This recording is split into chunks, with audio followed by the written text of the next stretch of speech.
अगर आप हर month salary कमा रहे हो पर सेविंग्स के बाद भी फ्यूचर सिक्योर नहीं लगता तो प्रॉब्लम इनकम नहीं इन्वेस्टमेंट की है। आज की वीडियो में मैं आपको बिल्कुल जीरो से सिखाऊंगा इन्वेस्टिंग कैसे करें, स्टेप बाय स्टेप। चाहे आप स्टूडेंट हो, जॉब या बिजनेस में हो, ये वीडियो एंड तक देखो। तो नमस्ते दोस्तों, स्वागत है आपका फाइनेंस विद अंकुश पर, जहां हम पैसा बनाना नहीं पैसे को संभालना सीखते हैं। इन्वेस्टिंग को हम आज कुछ स्टेप्स में सीखेंगे, तो चलिए वीडियो को शुरू करते हैं। इन्वेस्टिंग को हम कुछ स्टेप्स में सीखेंगे। सबसे पहला स्टेप होता है माइंडसेट को क्लियर करो। Investment not gambling. Investment luck पर नहीं, नॉलेज प्लस टाइम पर डिपेंड करती है। मार्केट में आना मतलब बैटिंग नहीं, बिजनेस का हिस्सा बनना।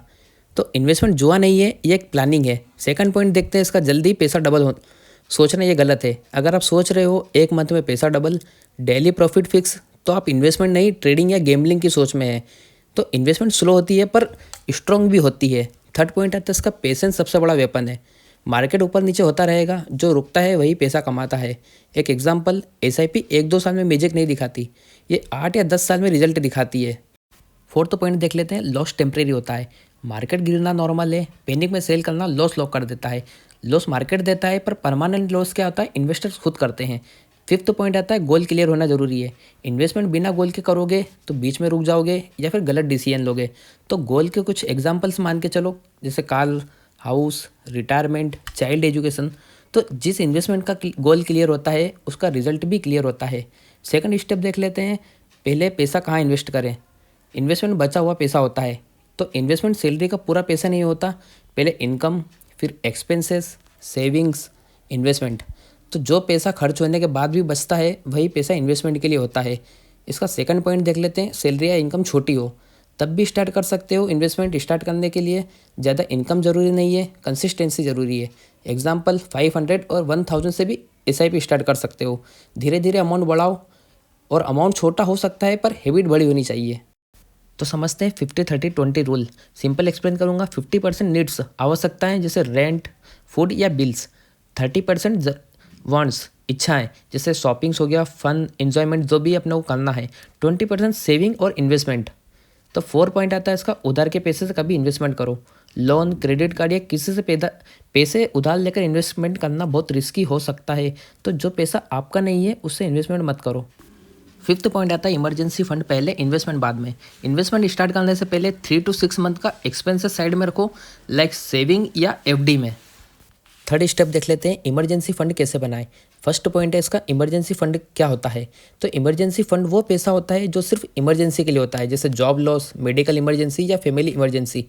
इमरजेंसी फंड फैमिली इंश्योरेंस जैसा होता है, जो इन्वेस्टमेंट को बचा कर रखता है। सेकंड पॉइंट देख लेते हैं, कितना इमरजेंसी फंड होना चाहिए। जनरल रूल, 3 to 6 मंथ का मंथली एक्सपेंसेस होना चाहिए। मंथली एक्सपेंस अगर 20,000 है तो इमरजेंसी फंड 60,000 से लेकर 1,20,000 तक होना चाहिए। तो जितना ज़्यादा रिस्क उतना बड़ा इमरजेंसी फंड। थर्ड पॉइंट देख लेते हैं, इमरजेंसी फंड कहाँ रखें। इमरजेंसी फंड को saving account, short term fixed deposit, liquid fund. तो शेयर मार्केट में बिल्कुल नहीं रखना है। इमरजेंसी फंड का काम प्रॉफिट नहीं, अवेलेबिलिटी होता है। फोर्थ पॉइंट आता है, इमरजेंसी फंड धीरे धीरे बनाओ। एक साथ पैसा नहीं हो तो हर मंथ थोड़ा थोड़ा साइड रखो, बोनस या एक्स्ट्रा इनकम को यूज़ करो। तो इमरजेंसी फंड एक दिन में नहीं, हैबिट से बनता है। फिफ्थ पॉइंट आता है, इमरजेंसी फंड कब यूज़ करें। तो यूज़ करो सिर्फ रियल इमरजेंसी में, जैसे हॉस्पिटल बिल या जॉब चली जाए या फिर मेजर अनएक्सपेक्टेड एक्सपेंसेस। ये नहीं कि वेकेशन हो, शॉपिंग हो या गैजेट से लेना हो, इसके लिए अपने को इमरजेंसी फंड का यूज़ नहीं करना है। तो इमरजेंसी फंड का गलत यूज़ फाइनेंशियली प्रॉब्लम को डबल कर देता है। तो चलिए फोर्थ स्टेप देख लेते हैं, डॉक्यूमेंट्स एंड अकाउंट सेटअप। इसका फर्स्ट पॉइंट आता है saving bank account. Base foundation है। इन्वेस्टमेंट स्टार्ट करने के लिए एक सेविंग अकाउंट जरूरी है। Internet banking plus mobile number link जरूरी है। जैसे घर के बिना बिल्डिंग पॉसिबल नहीं, वैसे ही बैंक अकाउंट के बिना इन्वेस्टमेंट नहीं। सेकंड पॉइंट आता है इसका, pan card. Most important document है। पैन कार्ड हर इन्वेस्टमेंट के लिए कंपलसरी है, टैक्स ट्रैकिंग के लिए यूज़ होता है। थर्ड पॉइंट आता है आधार कार्ड, KYC पर्पज़ के लिए। आधार का यूज़ आइडेंटिटी वेरिफिकेशन के लिए, ऑनलाइन KYC के लिए। तो आधार से मोबाइल लिंक होना ज़रूरी है, तो आधार से KYC फास्ट होती है। फोर्थ पॉइंट आता है mobile number and email ID, OTP verification के लिए, अकाउंट अपडेट्स एंड स्टेटमेंट्स। तो मोबाइल और ईमेल्स आज के टाइम में आपकी डिजिटली आइडेंटिटी है। फिफ्थ पॉइंट है डीमैट अकाउंट शेयर मार्केट के लिए। अगर आप शेयर्स, म्यूचुअल फंड्स या ईटीएफ में इन्वेस्टमेंट करना चाहते हो तो डीमैट अकाउंट ज़रूरी है। बैंक अकाउंट में पैसा रखने के लिए होता है, वैसे ही डीमैट अकाउंट शेयर्स रखने के लिए।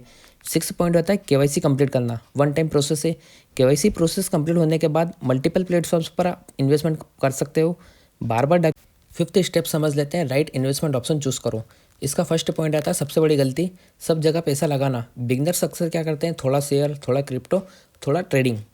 सेकंड पॉइंट आता है इसका बिगनर के लिए बेस्ट ऑप्शंस। अगर आप बिल्कुल न्यू हो तो म्यूचुअल फंड, एसआईपी जिसमें होता है क्या मंथली इन्वेस्टमेंट, और professional management. Index fund market के साथ ग्रो करता है, low risk as compare to stocks. Third आता है मीडियम लेवल्स इन्वेस्टर्स के लिए। अगर थोड़ा एक्सपीरियंस हो तो लार्ज कैप स्टॉक्स में इन्वेस्ट कर सकते हो या गोल्ड, ईटीएफ या एसजीबी। तो फोर्थ पॉइंट देख लेते हैं इसका एडवांस्ड ऑप्शंस वार्निंग के साथ। ये तभी जब मार्केट का नॉलेज स्ट्रांग हो, लॉस झेलने की कैपेसिटी हो, ऑप्शंस ट्रेडिंग, क्रिप्टो या ट्रेडिंग। फिफ्थ पॉइंट आता है इसका रिस्क प्रोफाइल समझो। सबसे वेरी इंपॉर्टेंट है, खुद से पूछो कि पैसा कितने साल के लिए लॉस बर्दाश्त कर सकते हो या नहीं। रिस्क के टाइप से लो रिस्क एफडी या डेब्ट funds, medium mutual funds, high stock और ट्रेडिंग। स्टेप 6 देख लेते हैं गोल बेस्ड इन्वेस्टमेंट प्लानिंग। इसका फर्स्ट पॉइंट है गोल के बिना इन्वेस्टमेंट इजिकल टू डायरेक्शन के बिना सफ़र। अगर गोल क्लियर नहीं होगा तो बीच में ही इन्वेस्टमेंट बंद हो जाएगी या गलत डिसीजन लेंगे। सेकंड पॉइंट आता है गोल के टाइप्स समझो। इन्वेस्टमेंट गोल 3 टाइप के होते हैं। शॉर्ट टर्म गोल्स 1 से 3 साल के लिए, वेकेशन, मोबाइल या bike, emergency, extra fund. Second आता है मिड टर्म गोल्स 3 से 5 साल के लिए, कार या बिजनेस सेटअप। लास्ट होता है लॉन्ग टर्म गोल 5 से 20 ईयर्स, हाउस, चाइल्ड एजुकेशन या रिटायरमेंट। गोल के हिसाब से ऑप्शन चूज करो। शॉर्ट टर्म एफडी या डेप्ट fund, mid term hybrid fund, long term equity या म्यूचुअल फंड। फोर्थ आता है अमाउंट टाइम क्लियर करो। हर गोल के लिए क्लियर करो कितना पैसा चाहिए, कितने साल बाद चाहिए। एग्जाम्पल कार के लिए 5 साल बाद 8 लाख रुपए चाहिए। फिफ्थ आता है एसआईपी को गोल से जोड़ो। हर गोल के लिए अलग से एसआईपी रखो। ऑटोमेटिक इन्वेस्टमेंट से सेट करो। स्टेप 7 इन्वेस्टमेंट से प्रॉफिट कैसे होता है। फर्स्ट पॉइंट है इसका प्रॉफिट सिर्फ पैसा लगाने से नहीं आता। इन्वेस्टमेंट में प्रॉफिट आता है टाइम, पेशेंस एंड कंसिस्टेंसी के साथ। सेकंड कंपाउंडिंग, पैसा पैसा बनाता है। कंपाउंडिंग का मतलब प्रॉफिट पर भी प्रॉफिट मिलना। एक सिंपल एग्जांपल बताता हूँ। आज अगर आपने 10,000 इन्वेस्टमेंट की है तो नेक्स्ट ईयर 1,000 का प्रॉफिट मिलेगा, यानी अगले साल प्रॉफिट 11,000 पर मिलेगा। थर्ड पॉइंट है इसका एसआईपी का मैजिक, रियल लाइफ एग्जांपल। मान के चलो आप 2,000 पर मंथ इन्वेस्टमेंट करते हो 20 ईयर्स के लिए, अप्रोक्स 12% रिटर्न पर। तो आपका जो इन्वेस्टमेंट वैल्यू होती है 4,80,000 की होती है। आफ्टर 20 ईयर वैल्यू जो रहेगी, रियल वैल्यू 20 से लेकर 25 लेके अप्रोक्स रहेगी। फोर्थ पॉइंट आता है मार्केट अप्स एंड डाउन्स होते रहते हैं, तो मार्केट ऊपर जाएगा या नीचे जाएगा, पर लॉन्ग टर्म में ग्रोथ पक्की है। फिफ्थ आता है प्रॉफिट तब मिलता है जब आप रुकते हो। जो लोग बीच में सेल कर देते हैं, पैनिक करते हैं, वो प्रॉफिट मिस कर देते हैं। अब स्टेप 8 देख लेते हैं इन्वेस्टमेंट के risk, hidden truth. Risk investment का दुश्मन नहीं, पार्ट है। इन्वेस्टमेंट के बिना रिस्क पॉसिबल नहीं, तो रिस्क को इग्नोर करना सबसे बड़ा रिस्क है। सेकंड आता है मार्केट रिस्क, सबसे कॉमन। मार्केट ऊपर नीचे होता रहता है, न्यूज़, इकोनॉमिक या ग्लोबल इवेंट्स पर। थर्ड आता है लॉस का risk, temporary versus permanent. Temporary loss market down होने से, और परमानेंट लॉस होता है पैनिक में सेल करने से। फोर्थ पॉइंट आता है इसका रॉन्ग प्रोडक्ट चूज़ करना, हाई रिटर्न देखकर गलत स्कीम या फ्रॉड टिप्स और रॉन्ग स्टॉक बाई करना। फिफ्थ आता है टाइम रिस्क, जल्दी पैसा चाहिए। अगर पैसा शॉर्ट टर्म में चाहिए, इमरजेंसी के लिए है, तो इक्विटी में इन्वेस्टमेंट करना गलत है। सिक्स्थ आता है emotional risk, greed and fear. Greed में ज़्यादा रिस्क, फियर जल्दी एग्जिट। सेवन आता है रिस्क का सॉल्यूशन क्या है, diversification, long term planning, goal based investment. तो रिस्क समझ लिया तो इन्वेस्टमेंट ईजी हो जाता है। लास्ट स्टेप समझ लेते हैं common investment mistakes. First point आता है इसका जल्दी अमीर बनने की सोच।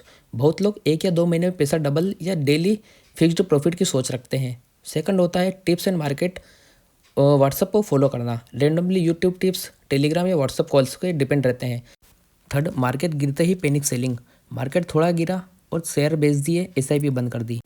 फोर्थ पॉइंट आता है बिना नॉलेज ट्रेडिंग करना, इंट्राडे ऑप्शंस बिना सीखे स्टार्ट करना। फिफ्थ डाइवर्सिफिकेशन नहीं करना, सारा पैसा एक स्टॉक या सेक्टर में लगा देना। सिक्स्थ रिव्यू बिल्कुल नहीं करना, एसआईपी भूल जाना या पोर्टफोलियो कभी चेक नहीं करना। सेवंथ आता है टैक्स इग्नोर करना, capital gain tax, exit load ignore करना। तो इन्वेस्टमेंट में गलतियाँ अवॉइड कर ली तो हाफ गेम वही जीत गए। तो दोस्तों आज की वीडियो में हमने स्टेप बाय स्टेप समझा इन्वेस्टिंग कैसे स्टार्ट करते हैं बिल्कुल जीरो से। याद रखिए इन्वेस्टमेंट में सबसे ज़रूरी है टाइम, डिसिप्लिन और पेशेंस। अगर आप आज छोटा सा स्टार्ट करते हैं तो कल आपका रिजल्ट बहुत बड़ा होगा। अगर वीडियो यूज़फुल लगी हो तो लाइक, शेयर और सब्सक्राइब करें। तो मिलते हैं नेक्स्ट वीडियो में एक और इम्पोर्टेंट फाइनेंस टॉपिक के साथ।